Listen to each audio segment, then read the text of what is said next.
یا اللہ یا رحمان یا رحیم یا کریم۔ الحمد للہ رب العالمین، والصلاة والسلام علی سید المرسلین محمد وعلی آلہ واصحابہ اجمعین، اما بعد۔ اعوذ باللہ من الشیطان الرجیم، بسم اللہ الرحمن الرحیم۔ قد افلح المؤمنون الذین هم فی صلاتهم خاشعون والذین هم عن اللغو معرضون۔ صدق اللہ العظیم۔ وقال النبی صلی اللہ علیہ وسلم: من حسن اسلام المرء ترکہ ما لا یعنیہ، او کما قال علیہ الصلاۃ والسلام۔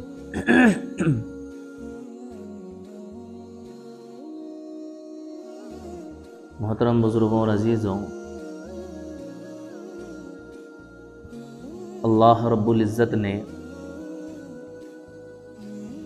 انسان کو دنیا میں ایک بامقصد زندگی لے کر بھیجا ہے۔ بامقصد زندگی کا مطلب یہ ہے کہ انسان اپنی اس دنیاوی زندگی میں اللہ تعالیٰ کے احکامات کا پابند ہو کے اس طرح زندگی گزارے کہ موت کے بعد آنے والی زندگی میں وہ کامیاب ہو جائے۔ اس کو کہتے ہیں بامقصد زندگی۔ انسان کو اس کے مقصد پہ لانے کے لیے اور جمع رہنے کے لیے اللہ تعالیٰ نے انبیاء علیہم الصلاۃ والسلام کے ذریعے ہدایت نامے بھیجے، اور آخری میں حضرت محمد صلی اللہ علیہ وسلم کے ذریعے اللہ تعالیٰ نے قیامت تک آنے والی انسانیت کے لیے قرآن کی شکل میں، حدیث کی شکل میں ہدایت نامہ بھیجا۔ جب کبھی تمہیں ایسا لگے کہ ہم راہ راستے سے بھٹک رہے ہیں، یا ہماری زندگی کچھ ہمیں ڈفرینس لگ رہی ہے، یا اسلامی مزاج کے ہم آہنگ ہماری زندگی نہیں لگ رہی ہے، تو آپ ان ہدایت ناموں کی طرف رجوع کریں، ان کے جاننے والوں سے رابطہ کریں اور سمجھنے کی کوشش کریں کہ میری زندگی میں اسلام کس درجے کا ہے، دین اس درجے کا ہے، اور کس درجے کا میری زندگی میں اسلام اور دین ہونا چاہیے۔ ہم کیا سمجھتے ہیں کہ دنیا میں کامیاب انسان وہ ہے جو خوب پیسے والا ہو، گاڑی والا ہو، عالیشان مکان والا ہو، کسی چیز کی کوئی کمی اس کے وہاں نہ ہو۔ وہ انسان کیا کہلاتا ہے ہماری نظر میں؟ کامیاب انسان کہلاتا ہے۔ حالانکہ کامیابی کا یہ معیار نہیں ہے۔ کامیابی کا معیار اللہ تعالیٰ نے قرآن کریم کے اندر بتلایا۔ فرمایا قد افلح المؤمنون، کامیاب ہو چکے ایمان والے۔ کون سے ایمان والے؟ بے شمار طبقے، بے شمار فرقے، بے شمار مسالک، بے شمار نظریات اسلام کے ماننے والوں میں پائے جاتے ہیں، ایمان والوں میں، اور ان میں بھی ایسے حضرات بھی پائے جاتے ہیں جو صرف اپنا اسلامی نام رکھنا پسند کرتے ہیں، اس کے علاوہ ان کو دین سے یا دینی احکامات سے کوئی سروکار نہیں ہے، صرف نام مسلمان ہے۔ سرکاری رجسٹر میں دھرم کی جگہ ان کے آگے لکھا ہوا ہوتا ہے اسلام، مسلمان۔ ان کو پتہ ہی نہیں ہے دین کے بارے میں۔ بہت زیادہ ہوا تو جمعے کی نماز پڑھ لی، اور بہت زیادہ ہوا عید بقرعید کی نماز پڑھ لی، موت میت کے موقع پر تیجا 10واں 40واں فاتحہ خوانی کر لی، قرآن خوانی کر لی، اور شادی کے موقع پر مولوی صاحب کو بلا کے، قاضی صاحب کو بلا کے نکاح پڑھوا لیا۔ بس ان چیزوں کو انہوں نے کیا سمجھ لیا؟ دین سمجھ لیا، اسلام سمجھ لیا۔ حالانکہ اسلام کی ڈیفینیشن بہت وسیع ہے، انسان کی 24 گھنٹے کی زندگی کے ساتھ جڑی ہوئی ہے، اور جن لوگوں کے متعلق اللہ تعالیٰ نے کہا قد افلح المؤمنون، وہ وہی لوگ ہیں جو لوگ 24 گھنٹے کی اپنی زندگی کو اللہ تعالیٰ کے احکامات کے مطابق بنا لیں اور گزار لیں۔ آگے اللہ تعالیٰ نے اہل ایمان کی، وہ اہل ایمان جو کامیاب ہو چکے ہیں ان کے بارے میں اللہ تعالیٰ نے بتا دیا، اور بتانے کا مقصد یہ ہے تاکہ ہم بھی ان صفات پر عمل کر کے اپنے آپ کو بھی کامیاب ایمان والوں میں شامل فرما لیں۔ کس میں فرما لیں؟ کامل۔ بھئی اس دنیا میں کوئی ناکام بننا چاہتا ہے؟ چھوٹا سے چھوٹا بچہ بھی اپنے آپ کو ناکام دیکھنا نہیں چاہتا ہے۔ ہر انسان کی چاہت ہوتی ہے، خواہش ہوتی ہے کہ میں سب سے زیادہ کامیاب بن جاؤں۔ کوئی بنے نہ بنے مجھے اس سے کوئی بحث نہیں ہے۔ بعض اتنی اچھی سوچ کے لوگ ہوتے ہیں، وہ چاہتے ہیں سب کامیاب ہوں۔ کچھ یہ چاہتے ہیں کہ کوئی کامیاب ہو نہ ہو لیکن میں ضرور ہوں۔ کچھ وہ ہوتے ہیں جو یہ چاہتے ہیں کہ کوئی بھی کامیاب نہ ہو، صرف میں کامیاب ہوں۔ خلاصہ یہ ہے کہ اس دنیا میں رہنے والا ہر انسان کامیابی چاہتا ہے، کامیاب ہونا چاہتا ہے، لیکن کامیاب ہونا کہاں چاہتا ہے؟ دنیاوی زندگی میں کامیاب ہونا چاہتا ہے، اخروی زندگی میں کامیاب ہونا نہیں چاہتا ہے۔ دنیا کے لوگوں کی نظر میں کامیاب ہونا چاہتا ہے، لیکن اللہ کی نظر میں کامیاب ہونا نہیں چاہتا ہے۔ جو انسان یہ چاہتا ہے کہ اللہ کی نظر میں کامیاب ہو جائے، وہ ان صفاتوں پر عمل کرے جو اللہ تعالیٰ قرآن کریم کے اندر بیان فرما رہا ہے۔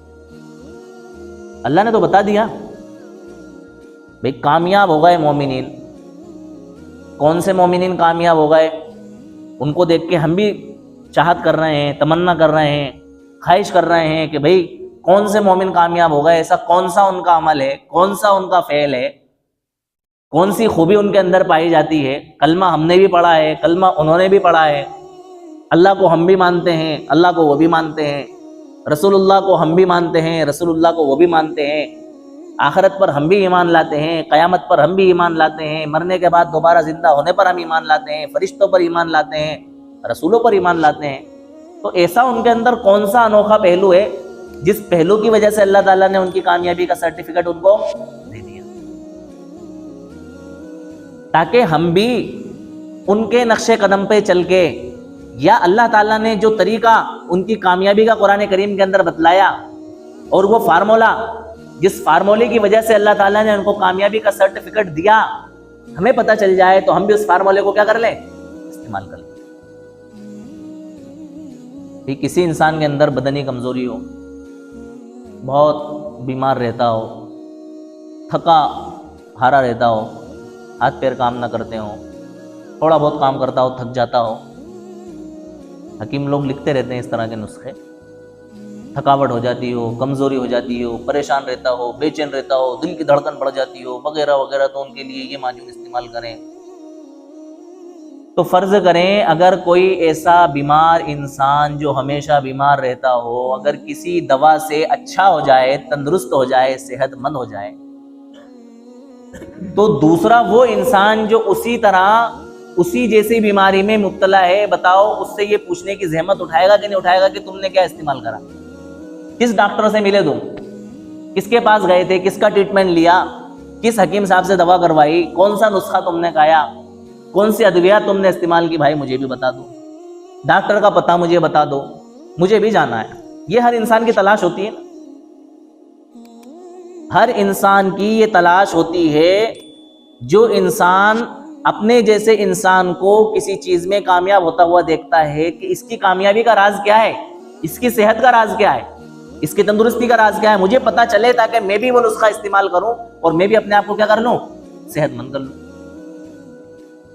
اسی طرح جب اللہ تعالیٰ نے ان کامیاب لوگوں کی صفات کا ذکر کر دیا تو ہماری یہ ذمہ داری بنتی ہے کہ ہم بھی ان صفات کو اپنے اندر داخل کر کے کامیابی کی راہ پر چلنے کی کیا کریں، کوشش کریں، اور اپنے آپ کو بھی کامیاب ایمان والوں کی فہرست میں داخل کریں، تاکہ جب جب قرآن کریم کے اندر یہ تذکرہ ہو، جب جب قرآن کریم کی اس آیت کو پڑھا جائے قد افلح المؤمنون کہ ایمان والے کامیاب ہو گئے، ہمارا بھی دل خوشی سے جھوم اٹھے کہ میں بھی ان لوگوں میں شامل ہوں جن کے بارے میں اللہ تعالیٰ کیا کہہ رہے ہیں، ایمان والے کامیاب ہیں۔ اللہ تعالیٰ نے آگے فرمایا الذین هم فی صلاتهم خاشعون، کامیاب لوگوں کی پہلی صفت یہ ہے کہ وہ نماز میں خشوع اختیار کرتے ہیں۔ کیا کرتے ہیں؟ خشوع۔ خشوع کا مطلب ہوتا ہے دل کا جھکاؤ، یعنی جب وہ نماز پڑھتے ہیں تو ان کا دل نماز کی کنڈیشن میں اور حالت میں وہاں موجود ہوتا ہے، ادھر ادھر بھٹکتا نہیں ہے۔ آپ اندازہ لگائیں ہمارے نمازیوں میں سے ہزاروں لاکھوں کے تعداد میں نمازی ہوتے ہیں، لیکن کس کا دل مقام پہ ہوتا ہے؟ ہم کامیاب ہیں؟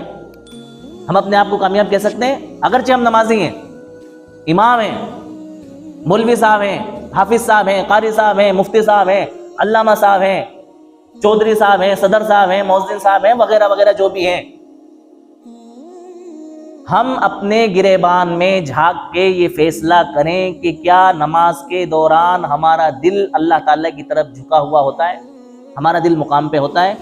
نہیں ہوتا ہے،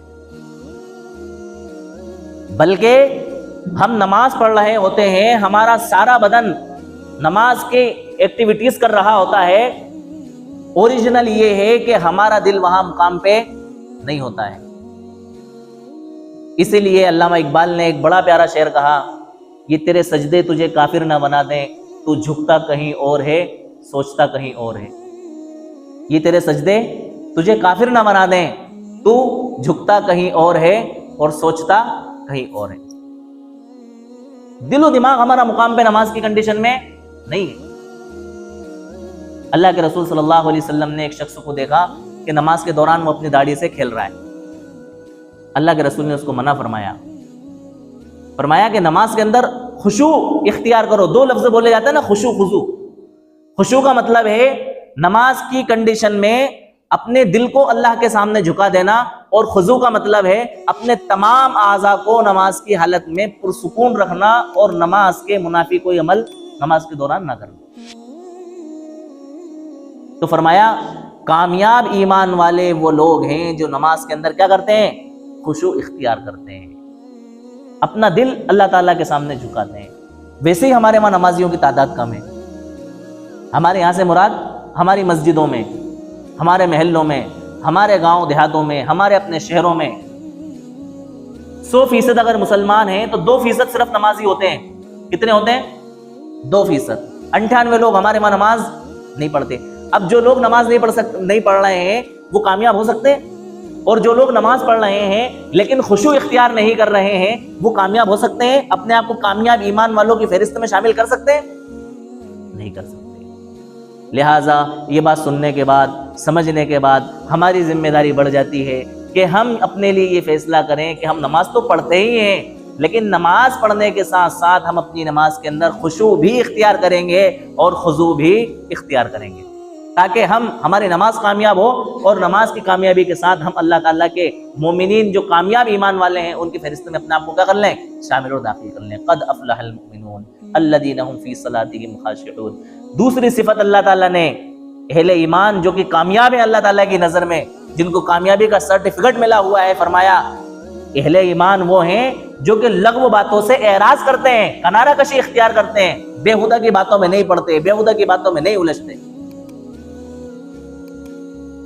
ایک جگہ اللہ تعالیٰ نے فرمایا وَإِذَا مَرُّوا بِاللَّغْوِ مَرُّوا كِرَامًا، کہ یہ اہل ایمان جب کسی لغو اور بےہودہ چیزوں کے آس پاس سے گزرتے ہیں تو شریفوں کی طرح گزر جاتے ہیں، اس طرف کوئی انٹرسٹ نہیں لیتے، اس میں کوئی دلچسپی نہیں لیتے۔ فرمایا وَإِذَا سَمِعُوا اللَّغْوَ أَعْرَضُوا عَنْهُ، جب کوئی لغو بات سنتے ہیں تو اس سے اعراض کرتے ہیں، اس میں انٹرسٹ نہیں لیتے، اس میں دلچسپی نہیں لیتے۔ یہ اہل ایمان کی صفت ہے۔ کیا یہ صفت ہمارے اندر موجود ہے؟ کیا یہ تمام خوبیاں جو اللہ تعالیٰ نے کامیاب ایمان والوں کی بیان کی وہ ہمارے اندر موجود ہیں؟ اگر نہیں ہیں تو ہمیں یہ صفات اپنے اندر پیدا کرنے کی کیا ہے؟ ضرورت ہے۔ والذین هم عن اللغو معرضون، لغو باتوں سے اعراض کرتے ہیں، لغو جس کا کوئی دینی اور دنیاوی فائدہ نہ ہو، جو کسی مقصد کی نہ ہو۔ اب بتاؤ، اہل ایمان کی، کامیاب اہل ایمان کی صفت بتائی جا رہی ہے کہ لغو باتوں سے، لغو چیزوں سے جن کا دین اور دنیا کا کوئی فائدہ نہیں ہے ان سے اعراض کرتے ہیں۔ تو بتاؤ، ان سے بچنے کی تاکید پر اللہ تعالیٰ اہل ایمان کو کامیاب قرار دے رہے ہیں، تو جو باتیں گناہ کی ہیں اور بیہودہ چیزیں ہیں ان میں پڑنے کی، ان سے بچنے کی اللہ تعالیٰ کی طرف سے کتنی تاکید ہے، اس کا ہم اندازہ لگا سکتے ہیں۔ تو اللہ تعالیٰ نے کیا فرمایا کہ اہل ایمان کی دوسری صفت یہ ہے کہ یہ لغو اور بیکار کی باتیں، جن کا کوئی دین کا اور دنیا کا فائدہ جن باتوں میں نہیں ہوتا ہے، ان باتوں میں کوئی دلچسپی نہیں لیتے ہیں، ان سے اعراض کرتے ہیں۔ یہ تو ہوا خود ان کا انٹرسٹ لینے کی۔ اتفاق سے اگر بالواسطہ یا بلا واسطہ ان کا کوئی تعلق یا ان کا کوئی واسطہ ان چیزوں سے پڑ جائے جو کہ لغو چیزیں ہیں، تو بھی ان میں کسی طرح سے مبتلا اور ملوث نہیں ہوتے۔ وَإِذَا مَرُّوا بِاللَّغْوِ مَرُّوا كِرَامًا، یہ اللہ تعالیٰ نے ان کے بارے میں فرمایا نہ چاہتے ہوئے اگر ان کے کان میں کوئی لغو بات پہنچ جائے، کوئی بیکار بات ان کے کان میں پڑ جائے، تو فرمایا کہ جب لغو بات سنتے ہیں تو فوراً اس کی طرف سے اپنے آپ کو کیا کر لیتے ہیں؟ ہٹا لیتے ہیں۔ کیا آج کا اہل ایمان ان صفات پر قائم ہے؟ اگر نہیں ہے تو قائم ہونے کی ضرورت ہے، اور اگر ہے تو اس کی اللہ تعالیٰ کی طرف سے کامیابی کا سرٹیفکیٹ کیا ہے؟ والذین هم عن اللغو معرضون۔ تو میں نے اپنی بات کی تمہید اس بات سے مانی تھی کہ اللہ تعالیٰ نے ہمیں اس دنیا کے اندر با مقصد زندگی لے کر کے بھیجا ہے، بے مقصد زندگی لے کر کے اس دنیا میں نہیں بھیجا ہے۔ اس دنیا میں ایسے لوگ پائے جاتے ہیں جن کا مقصد صرف اس دنیا کے اندر کھیل کود کرنا، شور شرابہ کرنا، انجوائے کرنا، مستی کرنا، بھاگ دوڑ کرنا اور خوب ہنسی خوشی کے ساتھ زندگی گزار کے اس دنیا سے چلے جانا، اس کے علاوہ ان کا کوئی مقصد نہیں ہے۔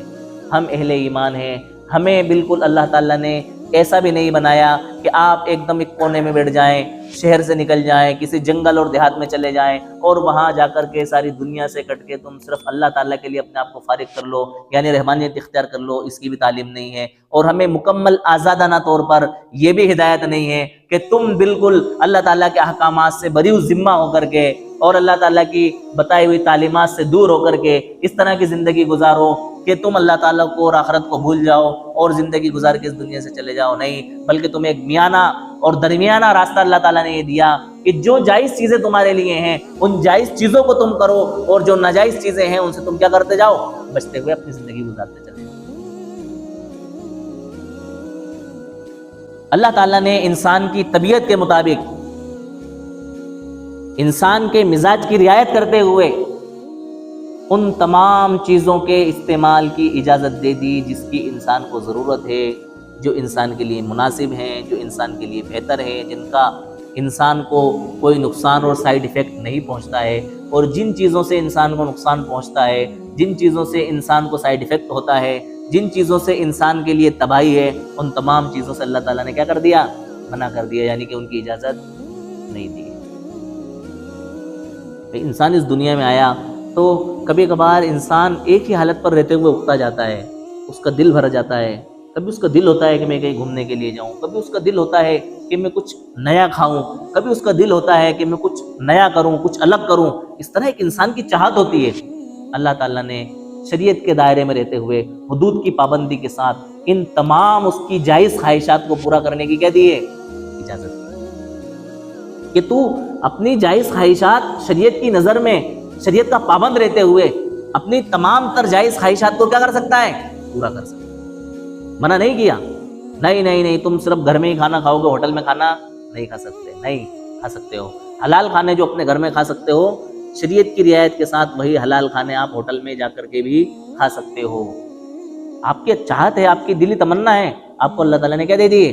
اجازت دے دی۔ کیونکہ انسان کا مزاج اور اس کی طبیعت ایک حالت پر رہتے ہوئے ہمیشہ کیا کرتی ہے؟ اکتاہٹ محسوس کرتی ہے، اس کا دل چاہتا ہے کہ اب میں کچھ الگ کروں، جیسا کہ میں نے بھی بتایا۔ تو ایسے ہی انسان اپنے کام دھندوں میں ملوث رہتا ہے، عبادت میں ملوث رہتا ہے، مبتلا رہتا ہے، اور دیگر کاموں میں مبتلا رہتا ہے۔ اس کا دل چاہتا ہے کہ میں کچھ کھیل کود کروں، اس کا دل چاہتا ہے میں کچھ انجوائے کروں، کچھ میں نیا کروں، شریعت نے اس کی بھی کیا دی ہے؟ اجازت دی ہے۔ لیکن انسان کو ان کاموں کو کرنے سے پہلے اس کو یہ پتا ہونا ضروری ہے کہ میرے لیے کون سے کھیل کھیلنا جائز ہے اور کون سے کھیل کھیلنا جائز نہیں ہے۔ بے شمار کھیل اس دنیا کے اندر چل رہا ہے، ان کھیلوں میں سے کون سے کھیل شریعت کی نظر میں پسندیدہ ہیں اور کون سے کھیل شریعت کی نظر میں پسندیدہ نہیں ہیں، کن کھیلوں کو کھیلنے کی وجہ سے دین کا اور دنیا کا فائدہ ہے، کن کھیلوں کے کھیلنے کی وجہ سے دین اور دنیا کا فائدہ نہیں۔ اس کے لیے ایک اصول آپ یاد رکھ لیں، جس کسی کھیل میں نہ دین کا فائدہ ہو نہ دنیا کا فائدہ ہو اور وہ کھیل شریعت کے کسی حکم کے خلاف ہو تو ایسا کھیل کھیلنا جائز نہیں۔ جس کھیل میں دین کا فائدہ ہو، دنیا کا فائدہ ہو اور شریعت کے خلاف بھی نہ ہو، ایسا کھیل کھیلنا کیا ہے؟ جائز۔ بلکہ بعض مرتبہ ایسا کھیل مستحب ہوتا ہے، واجب ہوتا ہے، پسند کیا گیا ہے شریعت کے اندر۔ اس اصول کی روشنی میں آپ اندازہ لگا لیں کہ جن کھیلوں سے خود انسان کا نہ تو کوئی دنیاوی فائدہ ہے نہ دینی فائدہ ہے اور شریعت کے وہ خلاف ہے، ایسا کھیل کھیلنا انسان کے لیے جائز نہیں ہے۔ خود آپ اپنے طور سے اس اصول کی روشنی میں فیصلہ کر سکتے ہیں کہ کون سا کھیل جائز ہے اور کون سا کھیل جائز نہیں۔ جن کھیلوں کو شریعت میں پسند کیا گیا ان کھیلوں کو مسلمان کھیلنے کے لیے تیار نہیں ہے، اور جن کھیلوں کے بارے میں شریعت میں ممانعت آئی ہے ان کھیلوں کو کھیلنے میں اہل اسلام کیا لے رہا ہے؟ دلچسپی لے رہا ہے۔ ان کو پتہ ہی نہیں ہے، اور اگر پتہ بھی ہے تو کرنے کے لیے تیار نہیں ہے، کیونکہ سارا معاشرہ جس طرف چل پڑا ہے تو اہل اسلام بھی کیا کر پڑے ہیں؟ اسی طرف چل پڑے۔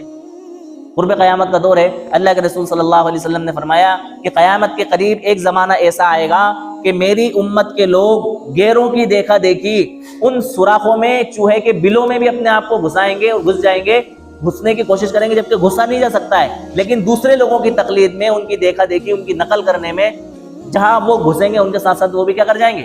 گھس جائیں گے۔ تو شریعت نے جن کھیلوں کو پسند کیا، اسلام کی نظر میں جو کھیل محبوب ہیں، پسندیدہ ہیں، ان کھیلوں میں سے ایک کھیل ہے گھوڑ سواری، جس کو کوئی نہیں جانتا ہمارے معاشرے میں، نہ کوئی سیکھتا ہے نہ کوئی جانتا ہے۔ اتنا پسندیدہ کھیل ہے اور اتنا پسندیدہ عمل ہے کہ شریعت میں اس کے بارے میں بڑی فضیلتیں آئی ہیں۔ اللہ کے رسول صلی اللہ علیہ وسلم نے فرمایا گھوڑے 3 قسم کے ہوتے ہیں، ایک وہ ہے جو کہ باعث ثواب ہوتا ہے، دوسرا وہ ہے جو باعث عزت ہوتا ہے، اور تیسرا وہ ہے جو باعث وبال ہوتا ہے۔ فرمایا باعث ثواب وہ گھوڑا ہوتا ہے جو آپ جنگ کے لیے، جہاد کے لیے اپنے پاس میں پالیں اور رکھیں اور اس کو سیکھیں، اس کو سکھائیں اور آپ گھوڑ سواری سیکھیں۔ آپ کا یہ گھوڑا رکھنا اس نیت سے کہ میرے لیے جہاد میں کام آئے گا، میں اس کو سکھاؤں گا، میں گھوڑ سواری سیکھوں گا، آپ کے لیے یہ عمل باعث ثواب بن جائے گا، یعنی اس کے اوپر آپ کا اجر ملے گا۔ اللہ کے رسول نے فرمایا جو کچھ اس جانور کے پیٹ میں جائے گا، یہاں تک کہ اس کا پیشاب اور اس کی لید بھی تمہارے لیے باعث اجر بنے گی، اس کا بھی اجر اللہ تعالیٰ تمہیں دیں گے۔ اور دوسرا فرمایا باعث عزت۔ باعث عزت کا مطلب یہ ہے کہ انسان اپنی شان و شوکت کے لیے، اپنی ضرورت کے لیے، اپنی سواری میں استعمال کرنے کے لیے کوئی سواری اختیار کرے یا گھوڑا پالے، گھوڑا رکھے، اس کے اوپر بھی شریعت کی طرف سے کوئی پابندی اور کوئی ملامت نہیں ہے، بلکہ پسندیدہ چیز ہے۔ تیسری چیز ہے باعث وبال، یعنی انسان اپنے پاس میں کوئی سواری، کوئی گھوڑا اس لیے رکھے تاکہ لوگوں کے سامنے ریا کرے، غرور کرے، فخر کرے، گھمنڈ کرے، تکبر کرے۔ فرمایا ایسی سواری رکھنا، اس نیت کے ساتھ میں سواری رکھنا، یہ کیا ہے؟ باعث وبال۔ علماء نے لکھا ہے کہ اس کے اندر وہ تمام تر ضرورتیں، وہ تمام تر سواریاں جو انسان کی ضرورت کے لیے استعمال ہوتی ہیں وہ تمام آ گئی ہیں۔ اگر ان کو انسان اچھی نیت کے لیے، اچھے مقصد کے لیے استعمال کرتا ہے تو اس کے اوپر اس کو کیا ملے گا؟ اجر اور ثواب ملے گا۔ ٹائم کم ہونے کی وجہ سے میں اپنی بات شارٹ کر رہا ہوں۔ تو ایک چیز ہوئی اسلامی کھیلوں کے اندر گھوڑ سواری، یا آج کے دور کے حساب سے کوئی بھی سواری جو ہمارے کام آ سکتی ہے، ہمارے مقصد کے حصول کے لیے ہو سکتی ہے، اس کو سیکھنا ہمارے لیے کیا ہے؟ جائز ہے، اسلامی کھیل میں اس کا شمار ہوتا ہے۔ دوسری چیز ہے تیر اندازی، نشانہ بازی۔ تیر اندازی، تیروں کا تو دور اب ہے نہیں، لیکن انسان نشانہ لگانے کی مشق کرے، پریکٹس کرے، اس کے لیے خود وہ اپنا بھی دفاع کر سکتا ہے اور اپنے ملک کا بھی دفاع کر سکتا ہے، دونوں جگہ اس کو یہ چیز کام آئے گی۔ انسان جب نشانہ بازی سیکھے گا تو اس نشانہ بازی کے ذریعے خود اپنی بھی حفاظت کر سکتا ہے ضرورت پڑنے پر، اور اپنے ملک کی بھی حفاظت کر سکتا ہے ضرورت پڑنے پر، جو کہ ہماری قوم اور ہمارے لوگ نہیں سیکھ رہے ہیں۔ ایسے کھیل سیکھ رہے ہیں جن کے اندر کچھ ہی نہیں، لوڈو کھیل رہے ہیں، پب جی کھیل رہے ہیں، اور کیا چل رہا ہے، وہ فری فائر کھیل رہے ہیں، اور پتہ نہیں کون کون سے گیم اور کون کون سے کھیل چل رہے ہیں جن کے اندر ہماری قوم یوں ہی وقت ضائع کر رہی ہے اور برباد کر رہی ہے۔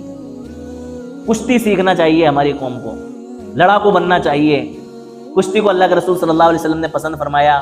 آپ کے زمانے کا ایک مشہور پہلوان رکانہ، اس نے آپ کو کشتی کے لیے ابھارا، اللہ کے رسول صلی اللہ علیہ وسلم نے اس سے کشتی لڑی اور آپ نے اس کو پچھاڑا، یعنی آپ کی جیت ہوئی۔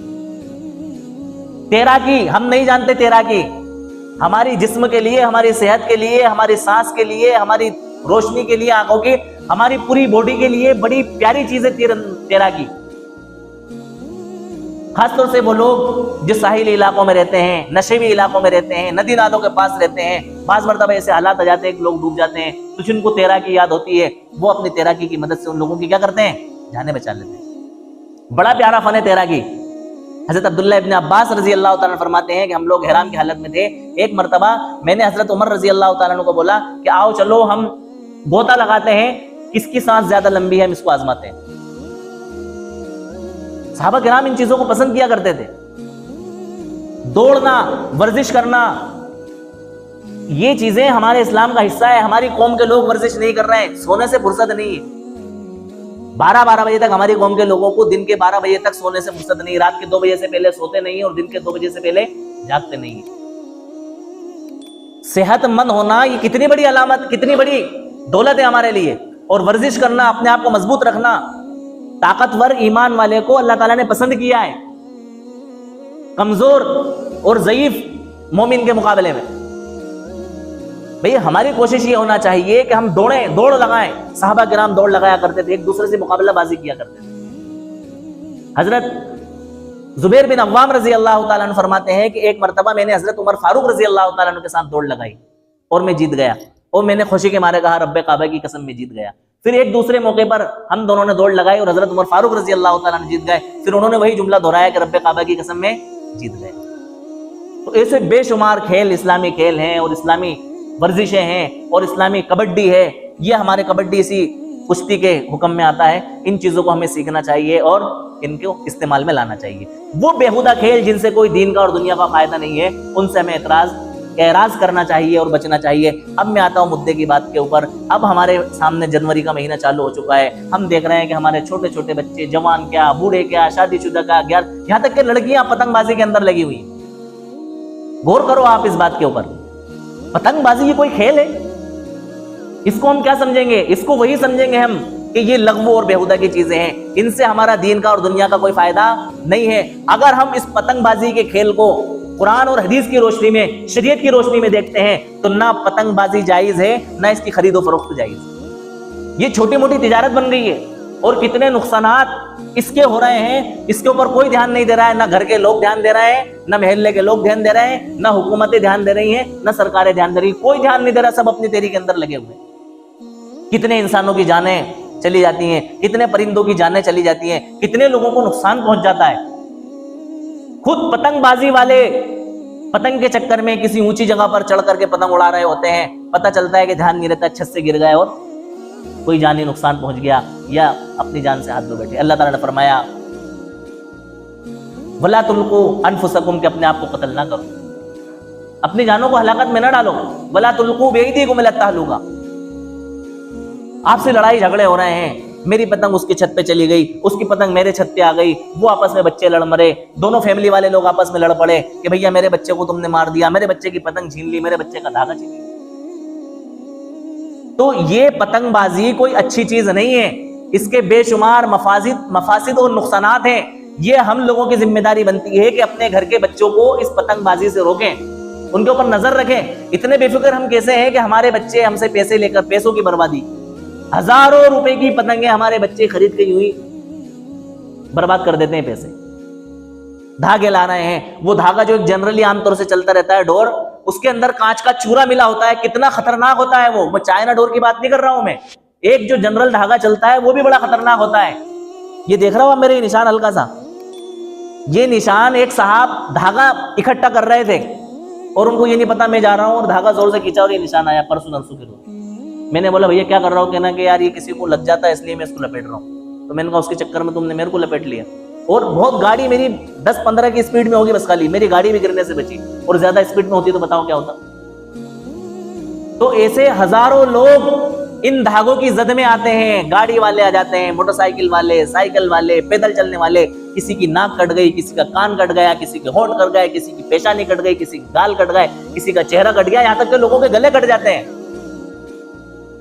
اور ملی جلی بھگت کے ساتھ یہ سب کاروبار ہو رہا ہے. چائنا ڈور بھی بک رہی ہے، بیچنے والوں کو بھی پتا ہے اور جو بکوا رہا ہے ان کو بھی پتا ہے، اور بھتے وصول کر رہے ہیں وصول کرنے والے. یار مطلب ایسی دکھ دے باتیں ہیں کہ میں آپ کے سامنے کیا بتاؤں. میرا مضمون کہیں اور چلا گیا، میرا اصل مقصد پتنگ بازی کے اوپر ہی تھا، لیکن بات کہیں سے کہیں ہوتے ہوتے آخری ٹائم کے اندر مجھے یہ لپیٹنا پڑ گیا.